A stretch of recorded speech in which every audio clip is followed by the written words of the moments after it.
আপনি কিভাবে বাড়িতে বসে এমপ্লয়মেন্ট এক্সচেঞ্জ ব্যাংকের নাম নথিভুক্ত করতে পারবেন, এমপ্লয়মেন্ট এক্সচেঞ্জ কার্ড কিভাবে পাবেন, এছাড়াও সামনেই যে যুবশক্তি প্রকল্পের ফর্ম ফিল আপ শুরু হবে সেখানে এই কার্ডের প্রয়োজন হতে পারে।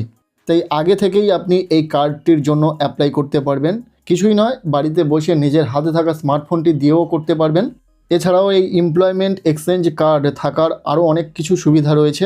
যাই হোক, আজকের এই ভিডিওতে দেখে নেব আপনারা কিভাবে বাড়িতে বসে স্টেপ বাই স্টেপ নিজের হাতে থাকা স্মার্টফোনটি ব্যবহার করে এমপ্লয়মেন্ট এক্সচেঞ্জে অনলাইন রেজিস্ট্রেশন করতে পারবেন, পাশাপাশি কার্ড ডাউনলোড করতে পারবেন। চলুন ভিডিওটি শুরু করা যাক। সো ফার্স্ট অফ অল আপনাদেরকে এই এমপ্লয়মেন্ট ব্যাংকের যে অফিসিয়াল ওয়েবসাইট রয়েছে সেই অফিসিয়াল ওয়েবসাইটে চলে আসতে হবে। এর জন্য আপনি যদি কম্পিউটার, ল্যাপটপ বা নিজের হাতে থাকা ফোনটির মাধ্যমে করতে চান, যে কোনো একটি ব্রাউজার ওপেন করে নেবেন, সার্চ করে দেবেন এমপ্লয়মেন্ট ব্যাংক। এরপর প্রথম যে ওয়েবসাইটটি আসবে employmentbank.wb.gov.in, এই সরকারি ওয়েবসাইটটিকে আপনারা নির্দ্বিধায় ওপেন করে নেবেন। ঠিক এইরকমই ইন্টারফেস আপনাদের সামনে ওপেন হবে। এখানে দুটি অপশান আপনারা দেখতে পাচ্ছেন। মূলত একটি হচ্ছে লগ ইন এবং অপরটি হচ্ছে নিউ এনরোলমেন্ট জব সিকার। আপনারা জাস্ট এই নিউ এনরোলমেন্ট অপশানে ক্লিক করে দেবেন। এরপর আপনাদের সামনে টার্মস অ্যান্ড কন্ডিশনটা শো হবে, যেগুলো আপনারা খুব ভালো করে পড়ে নিতে পারেন। এই পেজের একটু নিচের দিকে চলে আসার পর এখানে একটি চেকবক্স রয়েছে, যেটাকে টিক করে দিয়ে অ্যাকসেপ্ট অ্যান্ড কন্টিনিউ অপশানে ক্লিক করে দেবেন। এরপর আপনাদের সামনে ফর্মটি ওপেন হয়ে যাবে। ঠিক এইরকমই ইন্টারফেস শো হবে। এরপর এখানে কিছু ডকুমেন্টসের কথা উল্লেখ রয়েছে, যেগুলো আপনাদের এই ফর্মটির সাথে স্ক্যান করে আপলোড করতে হবে 20 থেকে 100 কেবির মধ্যে। যে ডকুমেন্টসগুলির কথা এখানে উল্লেখ রয়েছে সেগুলো একটু জেনে নিই। নেম অ্যান্ড ডেট অফ বার্থের জন্য মাধ্যমিকের অ্যাডমিট কার্ড, মাধ্যমিকের সার্টিফিকেট অথবা বার্থ সার্টিফিকেট, এই কয়টির মধ্যে যে কোনো একটি ডকুমেন্টস দিতে পারবেন। এরপর রেসিডেন্সিয়াল প্রুফ হিসাবে ration card, voter ID card অথবা পাসপোর্ট অথবা আধার কার্ড, এই কটি ডকুমেন্টসের মধ্যে যে কোনো একটি দিতে পারবেন। এরপর যদি কাস্ট সার্টিফিকেট থাকে তাহলে আপনাকে অবশ্যই কাস্ট সার্টিফিকেট এখানে লাগবে। এছাড়াও যদি ফিজিক্যালি চ্যালেঞ্জড কেউ হয় সেক্ষেত্রে ফিজিক্যাল যে সার্টিফিকেট হসপিটাল থেকে নিতে হবে, যেখানে মিনিমাম 40% ডিসেবিলিটি থাকতে হবে। এরপর রয়েছে এডুকেশনাল কোয়ালিফিকেশান। এখানে এডুকেশনাল কোয়ালিফিকেশান হিসাবে হায়েস্ট এডুকেশনাল কোয়ালিফিকেশানের যে মার্কশিট অথবা সার্টিফিকেট আপনি এখানে দেবেন। মূলত এই কটি ডকুমেন্টস আপনাদেরকে আপলোড করতে হবে ফর্ম ফিল আপের সাথে। এখন দেখে নিন কীভাবে আপনারা ফর্মটি ফিল আপ করবেন। প্রথমেই দিতে লাগছে পার্সোনাল ইনফরমেশান। এখানে আবেদনকারীর নাম লিখে দেবেন। এরপর এখানে আবেদনকারীর বাবা অথবা মায়ের নাম লিখে দেবেন। এরপর রয়েছে স্পাউস নেম, অর্থাৎ স্বামী অথবা স্ত্রীর নাম। অর্থাৎ আবেদনকারী যদি বিবাহিত পুরুষ হন সেক্ষেত্রে আবেদনকারীর স্ত্রীর নাম এখানে লিখতে হবে, আর আবেদনকারী যদি বিবাহিত মহিলা হন তাহলে আবেদনকারীর স্বামীর নাম লিখতে হবে। এরপর রয়েছে জেন্ডার। এখানে মেল ফিমেল যেটা হবে সেটা সিলেক্ট করে নেবেন। কোন কাস্টের সেটা এখান থেকে সিলেক্ট করতে হবে, জেনারেল, এসসি, এসটি, ওবিসি যেটা হবে সেটা এখান থেকে সিলেক্ট করে নেবেন। এরপর রয়েছে রিলিজিয়ন, যেটা আপনাকে সিলেক্ট করতে হবে আপনারা কোন ধর্মের। সবকটি ধর্মের যে অপশান এখানে রয়েছে আপনারা সিলেক্ট করে নেবেন। মূলত ম্যান্ডেটরি যেগুলো আপনাদেরকে ফিল আপ করতেই হবে সেখানে কিন্তু তার চিহ্ন রয়েছে, এগুলো আপনাকে অবশ্যই ফিল করতেই হবে। এরপর আপনি বিবাহিত কিনা সেটা সিলেক্ট করে নেবেন, ম্যারিড নাকি আনম্যারিড। এছাড়াও উইডো রয়েছে, ডিভোর্সি রয়েছে, সবকটি অপশান পেয়ে যাবেন। এরপর এখান থেকে ডেট অফ বার্থটিকে সিলেক্ট করে নেবেন। রয়েছে ফিজিক্যালি চ্যালেঞ্জড কিনা, এখানে ইয়েস নো যেটা আপনার ক্ষেত্রে প্রযোজ্য হবে সেটা সিলেক্ট করে নেবেন।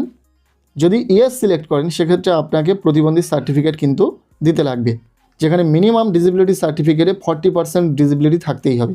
এরপর জানতে চাওয়া হচ্ছে আবেদনকারী কি প্রাক্তন সৈনিক, ইয়েস নো যেটা হবে সেটা সিলেক্ট করে নিতে হবে। পার্সোনাল ইনফরমেশান দেওয়া কমপ্লিট। এরপর রয়েছে কন্ট্যাক্ট ইনফরমেশান। এখানে আপনাদের বেশ কিছু ঠিকানার ডিটেলস দিতে লাগবে, যেমন প্রথমে রয়েছে পোস্টাল অ্যাড্রেস। পোস্টাল অ্যাড্রেসটিকে ফিল আপ করে দেবেন, গ্রাম post, pin, police station name সবকটি কিন্তু এখানে লিখে দেবেন। এরপর রয়েছে স্টেট, যেটা অলরেডি ওয়েস্ট বেঙ্গল সিলেক্ট থাকছে।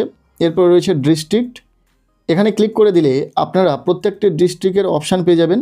সো আপনার যে ডিস্ট্রিক্ট সেই ডিস্ট্রিক্টটাকে সিলেক্ট করে নেবেন। ডিস্ট্রিক্ট সিলেক্ট করার পর আপনার সাব ডিভিশন কি সেটা এখান থেকে সিলেক্ট করতে হবে। সাব ডিভিশন সিলেক্ট করলে আপনার ব্লক নাকি মিউনিসিপ্যালিটি সেটা সিলেক্ট করতে লাগবে।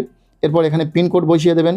এরপর এখান থেকে এক্সচেঞ্জ সিলেক্ট করতে বলা হবে, অর্থাৎ আপনার পার্শ্ববর্তী যে সমস্ত এক্সচেঞ্জ অফিস রয়েছে সেগুলি দেখতে পাবেন এখানে ক্লিক করলেই। তো আপনার ক্ষেত্রে যেটা সুবিধার হবে, কাছাকাছি মনে হবে সেটাই সিলেক্ট করে নেবেন, কারণ কোনো ক্ষেত্রে যদি এক্সচেঞ্জ অফিসে যেতে লাগে সেই অফিসটাকে সিলেক্ট করে নেবেন। এরপর মোবাইল নম্বরটিকে এখানে লিখে দেবেন।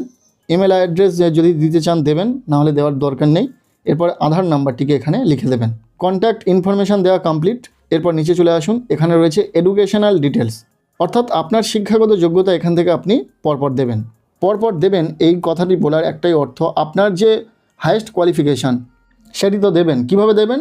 ধরুন মাধ্যমিক পাস করেছেন, সেই ডিটেলসটি প্রথমে দিলেন, তারপরে উচ্চ মাধ্যমিক পাস করেছেন, সেই ডিটেলসটি দিলেন, দেন আন্ডার গ্র্যাজুয়েশন কমপ্লিট করেছেন, সেই ডিটেলসটি দিলেন।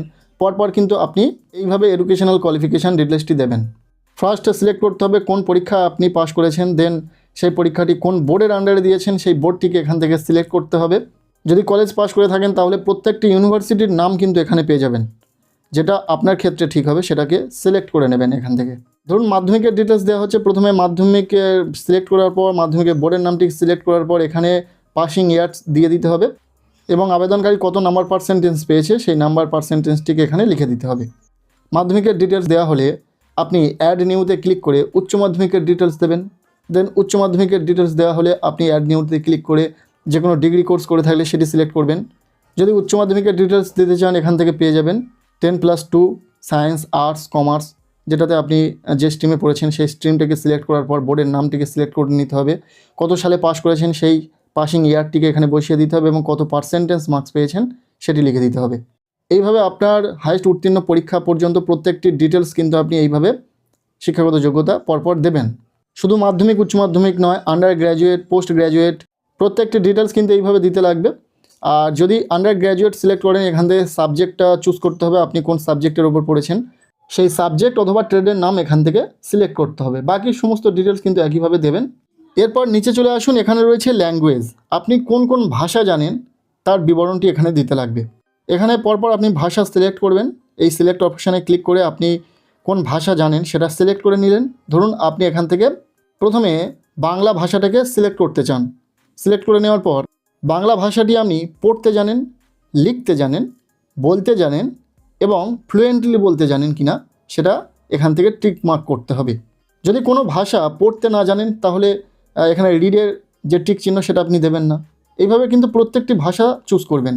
ধরুন ইংরাজি ভাষাটিও আপনি জানেন, ইংরাজি সিলেক্ট করলেন, এখানে ইংরাজি পড়তে জানেন সিলেক্ট করলেন, লিখতে জানেন সিলেক্ট করলেন, এছাড়াও বলতে পারেন কিনা সেটা সিলেক্ট করবেন স্পিকে ক্লিক করে এবং ফ্লুয়েন্টলি বলতে পারেন কিনা সেটা সিলেক্ট করবেন।